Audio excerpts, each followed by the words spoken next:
जी sir.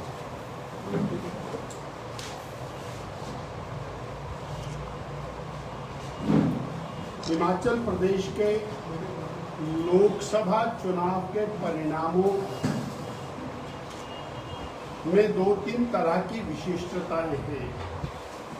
सर्वप्रथम हम हिमाचल प्रदेश के जनमानस का कोटि कोटि आभार व्यक्त करना चाहते हैं, जिन्होंने भारतीय जनता पार्टी के चारों प्रत्याशियों को अपना आशीर्वाद देके वोट देकर विजयश्री प्रदान की।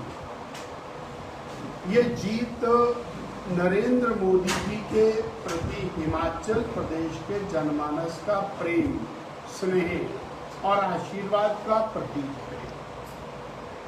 श्री जगत प्रकाश नड्डा जी, जो माननीय राष्ट्रीय अध्यक्ष हैं और हिमाचल प्रदेश से हैं, उन्होंने निरंतर हिमाचल में प्रवास किया और कार्यकर्ताओं को पूरी तरह सजग किया।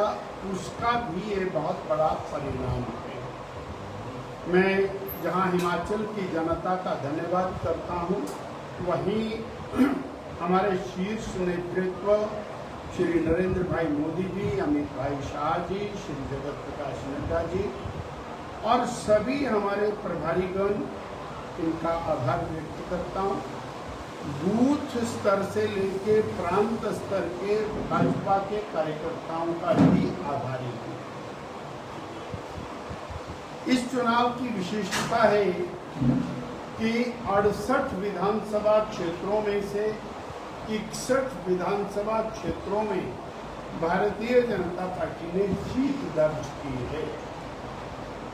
हिमाचल प्रदेश की वर्तमान सरकार में 12 मंत्री हैं, जिसमें मुख्यमंत्री भी शामिल हैं और 10 मंत्री अपने अपने चुनाव हलकों से चुनाव में पिछड़े हैं। बीजेपी को वहां लीड मिली है, कांग्रेस वहां हारी है। 6 chief parliamentary secretary Himachal Pradesh सरकार ने बना रखे हैं गलत तरीके से। वो 6 में से 5 चीफ पार्लियामेंट्री सेक्रेटरी अपने हलकों में चुनाव हारे हैं। बहुत सारी दर्जनों के हिसाब से कैबिनेट रैंक के ओएसडी आदि आदि आदि आदि बना रखे हैं, जिसके ऊपर प्रदेश सरकार का भारी भरकम खर्चा हो रहा है। उनके विधानसभा क्षेत्रों में भी कांग्रेस हारी है और बीजेपी जीती है। माननीय स्पीकर महोदय और डिप्टी स्पीकर महोदय के विधानसभा क्षेत्रों में भी बीजेपी ने बढ़त बनाई है। और सबसे ज़्यादा चौंकाने वाला विषय है कि मुख्यमंत्री महोदय अपने विधानसभा क्षेत्र में चुनाव हारे हैं। ये चुनाव कांग्रेस पार्टी की वर्तमान सरकार के खिलाफ रेफरेंडम है, जनमत है, और श्री नरेंद्र भाई मोदी जी के पक्ष में रेफरेंडम है, जनमत है। एक और महत्वपूर्ण विषय है कि भारतीय जनता पार्टी ने इस चुनाव के परिणाम में 57% वोट शेयर हासिल किया है और कांग्रेस पार्टी को 42% वोट शेयर मिला है। 15% वोट का डिफरेंस है। 1 साल 7 महीने की कांग्रेस की सरकार 2022 में जब ये सरकार सत्ता में आई थी तो 0.9% का एज इस सरकार का था बीजेपी के ऊपर। थोड़े से मार्जिन से सरकार बनी थी और 1.5 साल के बाद 15% के मार्जिन से बीजेपी जीती है।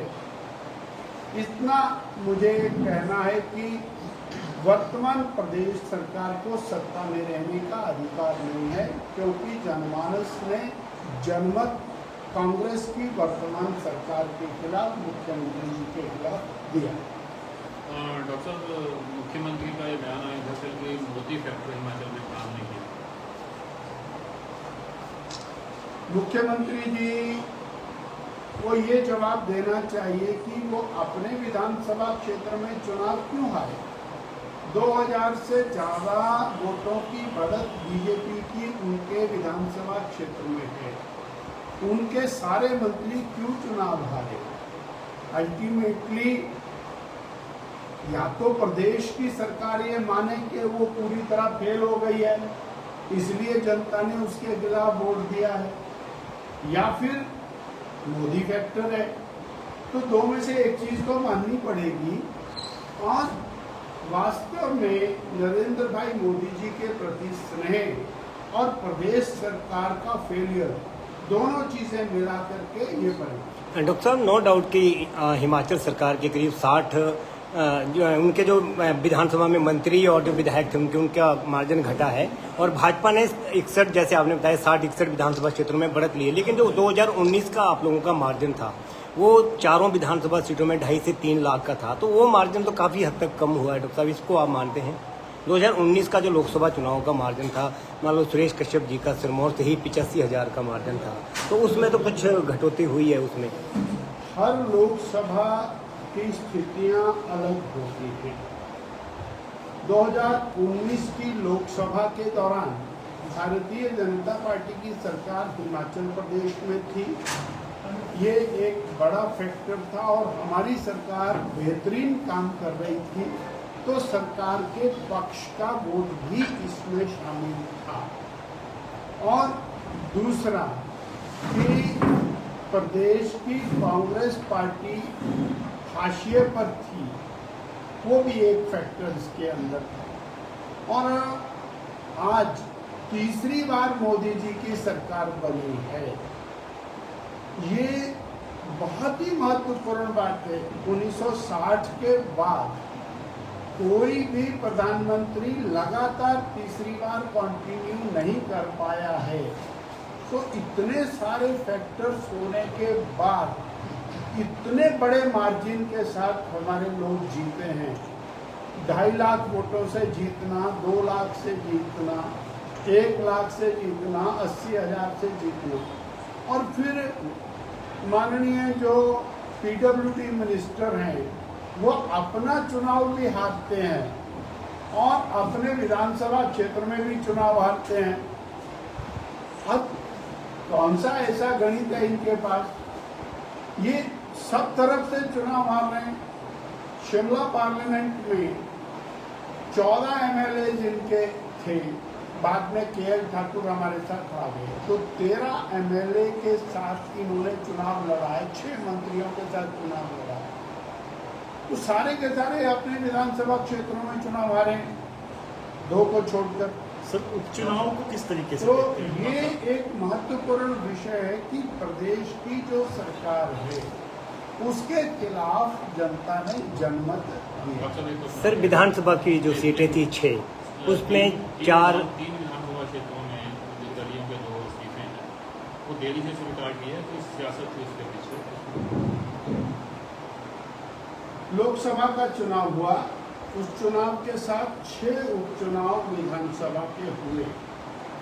ये 3 जो निर्दलीय विधायक हैं इनका रेजिग्नेशन 2 महीने पहले आ गया था, और वो नियमानुसार उसी समय स्वीकार हो जाता, तो ये उपचुनाव भी इसके साथ ही संपन्न हो जाते और प्रदेश की सरकार के ऊपर, जनता के ऊपर 40-50 करोड़ रुपए का बोझ ना पड़े। अब 2 तारीख को पोलिंग होती है और 3 तारीख को ये रेजिग्नेशन स्वीकार हो जाते हैं। 1 महीने में कोई सरकमस्टांस बदले नहीं है। जो ये 30 अप्रैल को स्वीकार करते तो चुनाव हो जाता। अब क्या है कि लगभग 50 लाख 40 लाख रुपए का जो हिमाचल प्रदेश के ऊपर बोझ पड़ेगा, और 2 महीने लगातार चुनाव अभियान चलेगा, विकास कार्य रुकेगा, उसकी पूरी जिम्मेवारी मुख्यमंत्री जी पर आती है। और जो उन्होंने धन का व्यय किया है उसकी जिम्मेवारी भी उनके ऊपर आती है।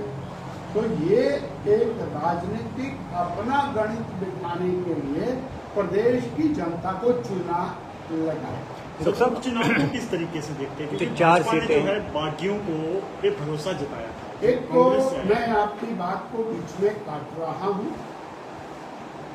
भारतीय जनता पार्टी में कांग्रेस को त्याग पत्र देकर के वो लोग आए हैं, इसलिए बागी शब्द बिल्कुल गलत है। मैं इसको पूरी तरह से नकार रहा हूं। इसको किस तरीके से इसलिए जीत को लेकर डॉक्टर साहब, आपने हाँ जी। पूछा है कि चुनाव का परिणाम प्रदेश की सरकार ने हमारे जो विधायक का चुनाव लड़ रहे थे, पूर्व विधायक थे, उनके घरों के ऊपर 1 महीने तक छापामारी की है।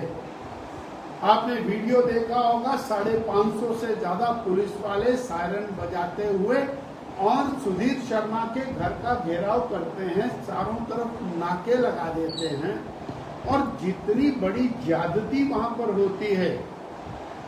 रवि ठाकुर के घर पर डोजर चलता है, उसको 2 बार 3 बार डोजर लगा के पहले रास्ता बंद करते, फिर मकान तोड़ देते। अनेक हमारे भुट्टो के खिलाफ 3-3 एफआईआर दर्ज होती है, उनके बेटे के खिलाफ एफआईआर दर्ज होती है, जो उनके साथ जुड़े हुए दुकानदार हैं उनके सैंपल भरे जाते हैं, उनके घरों में छापे डाले जाते हैं। यानी सरकार ने सरकारी मशीनरी का दुरुपयोग करते हुए दादागिरी करी और मैं कहूँगा गुंडागर्दी करके इस चुनाव को हाईजैक किया है। उसके बावजूद बहुत थोड़े से थिन मार्जिन के साथ ये लोग चुनाव में और विजय प्राप्त किए हैं, परंतु हिमाचल की जनता ने पूरा का पूरा मैंडेट वो प्रदेश की कांग्रेस सरकार के खिलाफ और मोदी जी के पक्ष में दिया। ऑपरेशन लोटस के बारे में क्या बात करेंगे। डॉक्टर साहब, विधानसभा अध्यक्ष आप खुद भी रहे हैं, लेकिन भाजपा विधानसभा अध्यक्ष जो वर्तमान में है उन पे उनकी कार्यप्रणाली पर सवाल उठा रही है। क्या विधानसभा अध्यक्ष का पद थोड़ा सा अध्यक्ष नहीं, हमने सवाल उठाया है माननीय मुख्यमंत्री जी की कार्यशैली पर। मुख्यमंत्री जी ने अपने आप को और सरकार को और किस तरह बचाया जाए वो एक पहलू है, परंतु प्रदेश की जनता के ऊपर 40-50 करोड़ रुपए का बोझ डाला है तो उसके लिए जुम्मेदार। उपचुनाव जहाँ हुए हैं वहाँ पर विधानसभा में प्रदेश सरकार को वोट पड़ा है, लोकसभा में सेंटर को वोट पड़ा है, इसके पीछे क्या कारण है? एनालिसिस करना। और हमीरपुर के बारे में तो सुजानपुर से तो वो भी आ रहा है, रिपोर्ट आता है कि ये तो मैंने कहा कि इसको एनालिसिस करना, हमको अभी चिंतन करना।